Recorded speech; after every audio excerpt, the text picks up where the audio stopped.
So we are live, and today we are going to be talking about why it is we're having such a hard time getting our content from our heads onto paper. And the reason why what prompted me to do this live and this podcast was that somebody reached out on one of my comments on my YouTube video. I posted a YouTube video a week ago, or a couple of weeks ago, on the idea of how to write a book in the next 30 days. And one of the things that I was able to do really gratefully is write a book within 30 days. And now I have it on Amazon. So feel free to take a look down below, Lost and Found, if you are interested in finding out more about the book. But one of the things that I thought was interesting is that a lot of people want to write a book, or they want to make content, or maybe they just want to, collect their ideas. And it's very difficult. It's hard for them to really be able to put their ideas from their minds in their heads onto paper. So what is it that we can start to do to help ourselves just get a little bit more creative, get that flair out a little bit more? And what I think is very interesting is AI, because I think on the one hand, AI is changing everything drastically. But one of the cool things that AI is doing is that it helps you do so much more copy editing than it ever before. And for me personally, I was not so good at my English. I wasn't so good with my grammar, my punctuations, all that good stuff. And now that I have AI, it's so exciting for me that I'm able to actually use something that could really benefit me. So it's so interesting that if I have this ability to now work on something and use this amazing tool called AI, then guess what? Then I'm able to really work on the specific area. But what I want to try to do is, and really what I want to try to understand is is AI really helping me in terms of my own development? And it was so interesting because the first night, AI came out, whenever it came out, and I was like scared to use it. And everyone was like, no, you have to get on AI, you have to get on it. And then what ends up happening is that I ended up playing with AI a little bit. And what was so interesting is that when I played with AI, I was able to it really helped me a lot. But what ended up happening is I kept putting in prompts, and I didn't really have to use my creativity at all. And I would just say, hey, do you mind write me a paragraph about this? Write me a description about this. If these are like the things I've been through, could you please write me a bio? And really just started developing all these different areas for me. And it was amazing. But what ended up happening was that I ended up really messing myself up in a way, because I was relying on the creativity aspect of it. And one of the differences between AI and us humans is that we have that creativity aspect, at least for now. We'll see if AI ends up catching up with that. But we have that ability to switch something. We have the ability to look at something totally different. And if we can start to understand that, that could be something that could really be holding us back. So on the one hand, although AI is really amazing, and although it really has some things that could really, really help us out, if you are abusing it in a way, and if you're not using that creativity, if you're not using your mind to think and just to logically break up things, it can be really detrimental to your own personal growth. And it won't allow you to do certain things. And I saw it literally within like the first 45 minutes of me using it. Instead of me asking it like more specific questions, I was just being more broad about it. And it was just doing the things for me. And I felt myself like so quickly getting consumed by it. And it's really important for us to be able to express ourselves, to be able to show, or just for our own selves, not even to like tell other people, but allow ourselves to have our own ideas. Or else we just become like everybody else. And that's what can happen with AI. You ask it a question, it's answering the same question the same way to everybody. Then all of a sudden everybody's doing the same thing. And for me, I think authenticity, I think uniqueness is so beautiful within people. And we all need to find our own uniqueness. And I think when people just conform, and we spoke about this in a previous episode, when we just conform to everybody else's ideas and we're just doing what everybody else is doing, then we're all the same. And I think that I personally don't believe that's what we're supposed to be doing. I think we're all supposed to be unique. I think we're all supposed to be doing different things to allow us, to enhance us to be successful. So what is it we're supposed to be doing? How is it we can get ourselves to get our ideas from our minds onto a piece of paper or onto our computers, whatever it is that we're trying to do, to really just get ourselves creative?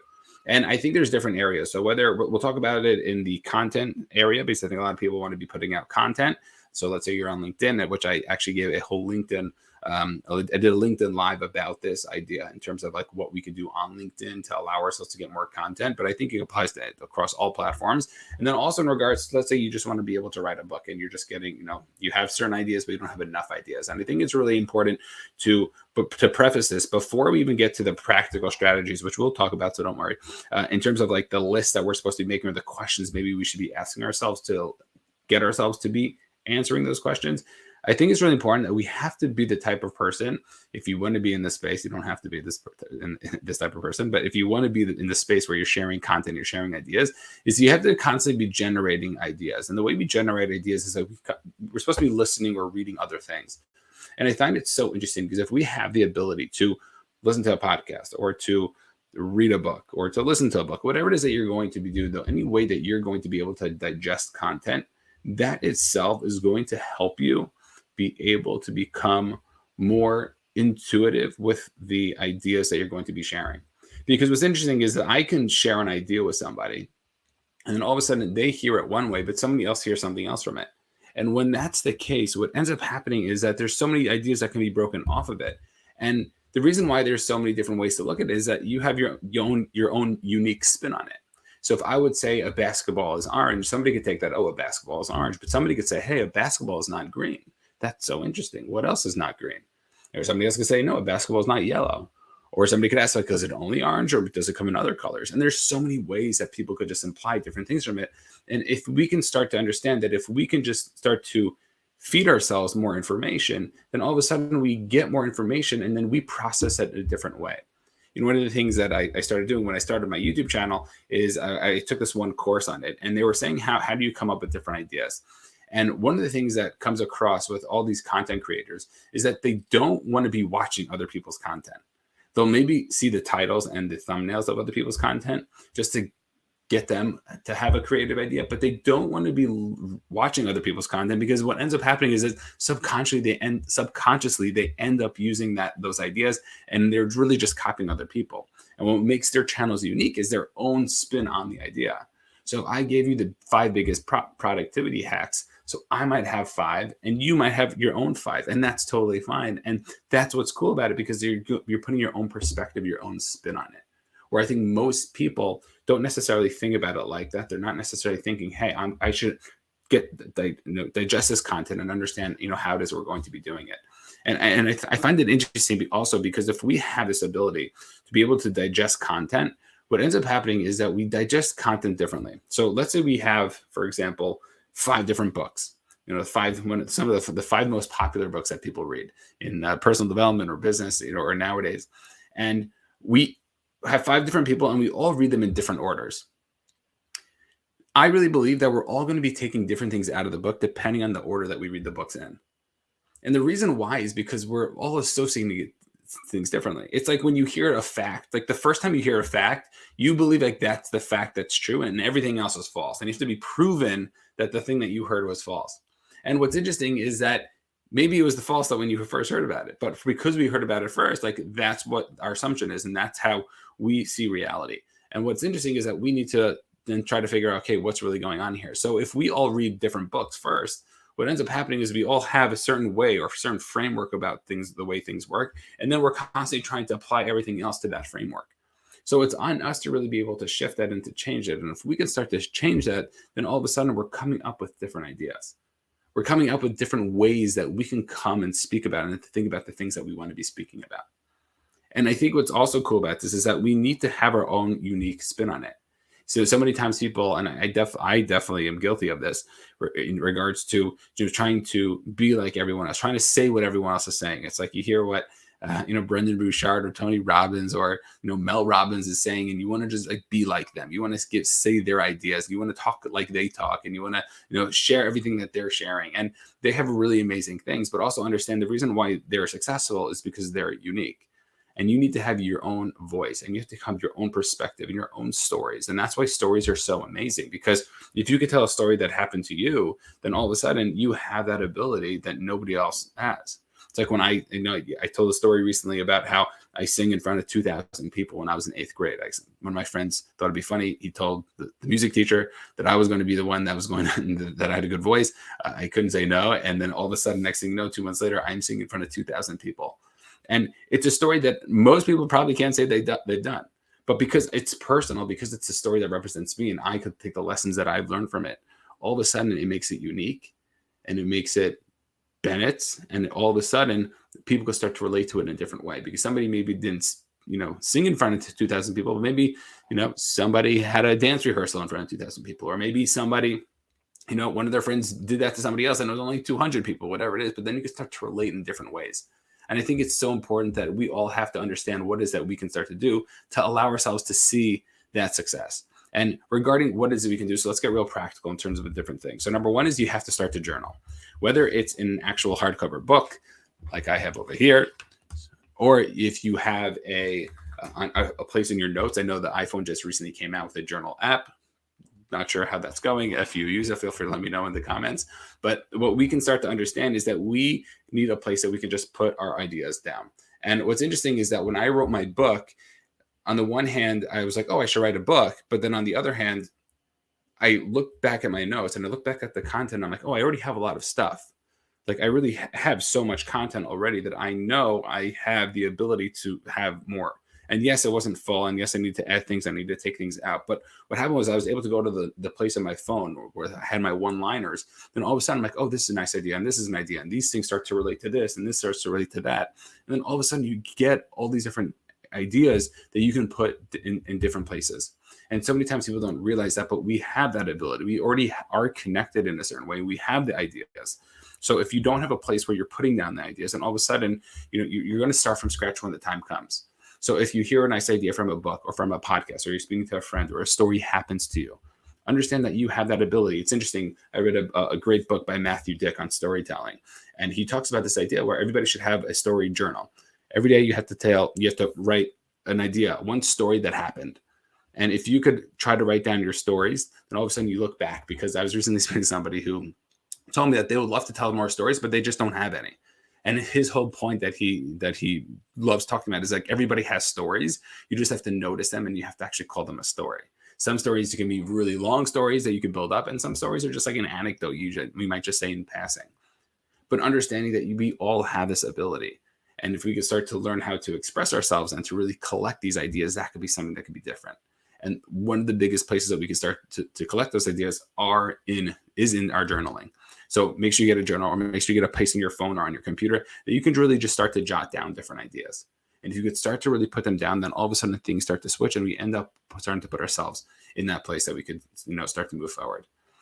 Here are 3 questions you can ask yourself that can really start to change things in your own personal life, whether this is in your content, whether this is in a book, or whether try to apply it in different ways. But what are 5 topics that you know about? So if you could come up with 5 topics of a book, or 5 topics, let's say you want to make content on LinkedIn, and you're in business and you're in real estate. So what are 5 topics you know about real estate? Or you want to talk about eating healthy. So what are 5 specific topics that you can speak about? And then what ends up happening is that if you have those 5 topics, so let's say in real estate, for example, you could speak about single family, you can speak about multifamily, you can speak about the financing of it, you could speak about the marketing aspect of it, and you could speak about the sales aspect of it. So those are 5 different areas. And now what we want to try to do is we want to really give ourselves 5 different points in each one of those categories. So within like the single families, you could talk about like what makes a good single family rental. You could talk about the rehabs of a single family. You could talk about, past projects that you've worked on that were succeeded. You could talk about ones that failed. You could come up with 5 different areas.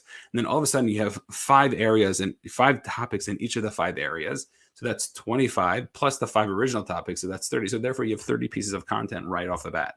And all you have to do right now is just write a small blurb about each one. And that's a whole month's worth of content.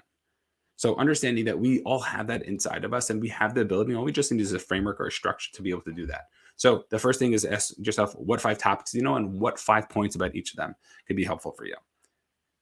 Another thing that you could ask yourself, if you're like, I don't even know what to write about, is ask yourself, like, what questions did you have when you first started?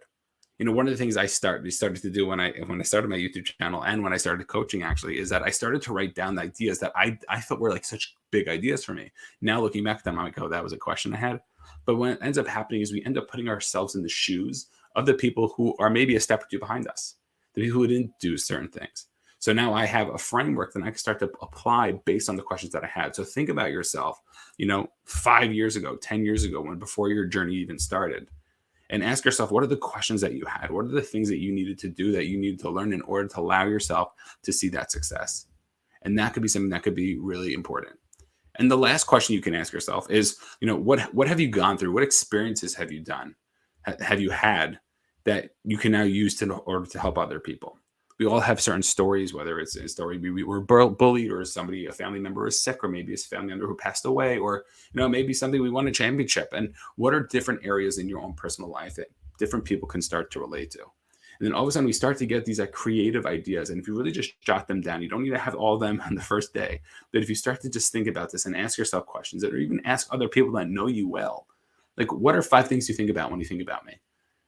And then, okay, I think about, music, I think about sports, I think about business, I think about what, health, and I don't know, something else, whatever it is. And then all of a sudden you start to get that idea generation moving. Yes, we can use AI, but there is an idea that AI is taking away some of the creativity aspect from us. So it's making most people the same. You can tell nowadays on social media when somebody's using an AI, if somebody writes something AI. But also understand that we need to have our creative flow. There are amazing things to be doing. And I'm not saying you shouldn't ever do that. And if you're trying to really pump out the content, it could be something that could be really helpful. Another cool idea that one of my clients actually told me that she was doing is that she was really stuck in an idea, and all she heard this idea that she was going to journal, and she was going to journal 3 pages, and she couldn't stop. She had to turn on the timer, and she wasn't able to stop writing, and she was just writing, and she was just getting things to come out. And by doing that, and this is one of the things I teach my students who have writer's block, is that you have that ability to get through that.